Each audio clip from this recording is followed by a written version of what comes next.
दोस्तों नमस्कार, मैं जगन्नाथ गौतम, सियासत हिंदुस्तान यूट्यूब मंच पर आपका स्वागत है। दोस्तों, आज हम इस वीडियो में बिहार की राजनीति की चर्चा करने जा रहे हैं और वहाँ की जो स्थिति बन गई है बिहार चुनाव की, बड़ी ही असमंजसपूर्ण है। वहाँ पर किसी को कुछ समझ में नहीं आ रहा है कि चुनाव नतीजों के बाद क्या होगा। क्या भाजपा सचमुच में नीतीश कुमार को सीएम बनाने का अपना वादा निभाएगी या हर कीमत पर इस बार वो बिहार में सत्ता पर अपना कब्जा करेगी और किसी भाजपाई को सीएम बनाएगी। लेकिन दोस्त, प्रशांत कुमार यानी पीके ने बिहार की सारी राजनीतिक आंकड़ों को गड़बड़ा दिया है।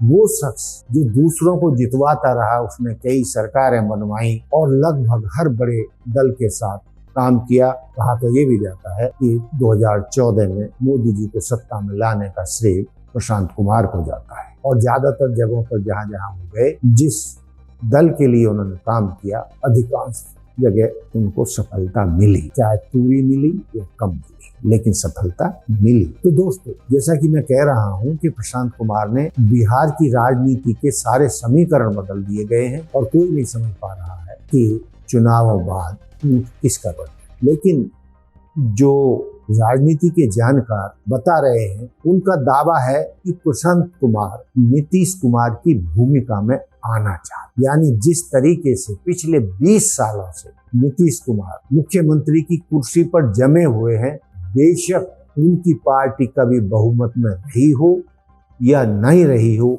लेकिन वो राजनीति के इतने तिकड़मबाज हैं कि 20 साल से उन्होंने मुख्यमंत्री की कुर्सी नहीं छोड़ी। 243 सीटों में से पिछली बार उनके पास केवल 45 विधायक थे, लेकिन उस सब के बावजूद तिकड़मबाज नीतीश कुमार ने मुख्यमंत्री की कुर्सी पर कब्जा बनाए रखा और भाजपा और राजद को घुटने टेकने पर मजबूर कर।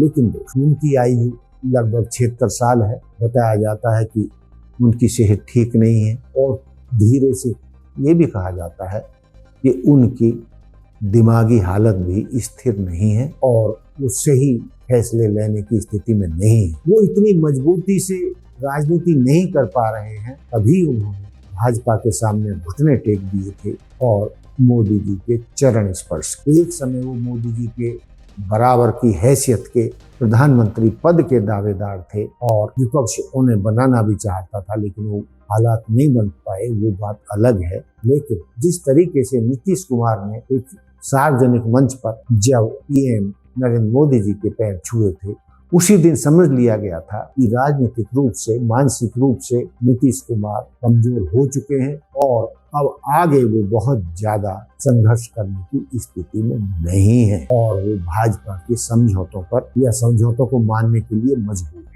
दोस्तों, पीके किस तेजी से आगे बढ़ रहे हैं वो कम दिलचस्प नहीं है। पिछले दिनों बिहार में 2 उपचुनाव हुए थे। उन उपचुनावों में 4 सीटों में जनसुराज ने भाग लिया। बेलनगंज में उन्हें 10.666% यानी 10.66% वोट मिले और इमामगंज में उन्हें 22.46% वोट मिले, लेकिन वो जीत नहीं पाए। लेकिन जो आंकड़े सी वोटर के द्वारा आए हैं ओपिनियन पोल में, उसमें उनका जो वोट प्रतिशत दर्शाया गया है 13.3% है, जो तीसरा स्थान ये बताता है कि वो तीसरे नंबर के दावेदार हैं बिहार की राजनीति में और उन्हें 10 से 15% वोट मिल सकते हैं। और जानकार बता रहे हैं कि ये जो 15% के एवरेज जो बिहार के चुनावों में मिलने वाले हैं संभावित रूप से, तो वो इतने सीटों को जीतने में तब्दील होंगे। तो उसके बारे में बताया जा रहा है कि प्रशांत कुमार 20 से लेकर 40 तक अपने विधायक जिताकर ला सकते हैं। हालांकि प्रशांत कुमार तो बहुत ज्यादा विधायक जिताकर लाने की बात कर रहे हैं, सत्ता पर काबिज होने की भी बात कर रहे हैं, अपना मुख्यमंत्री भी बनाने की बात कर रहे हैं। लेकिन दोस्तों, यदि चुनाव के बाद भाजपा ने नीतीश को सीएम नहीं बनाया, धोखा किया, जैसी की संभावना है कि भाजपा निश्चित तौर पर नीतीश कुमार के साथ धोखा करेगी और हर कीमत पर भाजपा का सीएम बनाना चाहेगी। लेकिन भाजपा 101 सीट पर लड़ रही है, जदयू 101 सीट पर लड़ रही है, यानी अपने दम पर तो कोई भी दल सरकार बनाने की स्थिति में नहीं होगा, क्योंकि 122 विधायक सत्ता पाने के लिए चाहिए, लेकिन वो लड़ी 101 सीट पर लड़ रहे हैं। यानी यदि भाजपा ने नीतीश कुमार को धोखा दिया तो नीतीश कुमार फिर धोबी पार्ट मार के भाजपा को चित कर सकते हैं। वजह वो इसको कितनी सीटें मिलेंगी इस पर निर्भर करेगा, और यदि प्रशांत कुमार अच्छी खासी सीटें ले गए तो वो किंग मेकर भी बन सकते हैं और किसी भी पक्ष को अपने विधायकों का समर्थन देकर वो किंग मेकर की भूमिका में आ सकते हैं। लेकिन दोस्तों, बिहार में चुनाव बाद लफड़ा होना तय है। भाजपा अपनी जबान पर कायम नहीं रहेगी, सीएम नहीं बनाएगी, ऐसा माना जा रहा है। यदि भाजपा के बहुत ही हालात खराब हुए और उसके विधायक पिछली बार जितने भी नहीं जीते तो वो परेशान होकर नीतीश कुमार को सीएम बना सकती है। लेकिन क्या सीएम के रूप में वृद्धावस्था में जो उनकी दिमागी और सेहत की हालत है वो 5 साल तक बिहार को संभाल पाएंगे, इसमें भी लोगों को शक। और यही से बिहार की राजनीति का टर्निंग पॉइंट शुरू होता है और प्रशांत कुमार यही अपने लिए भविष्य की राजनीति देख रहे हैं कि वो किस तरीके से नीतीश कुमार की बिहार में हो रही राजनीति खालीपन को वो भरें। और इसमें कोई शक भी नहीं है, जानकार मान रहे हैं कि पीके बिहार की राजनीति के भविष्य के ताकतवर नेता बनने जा रहे हैं।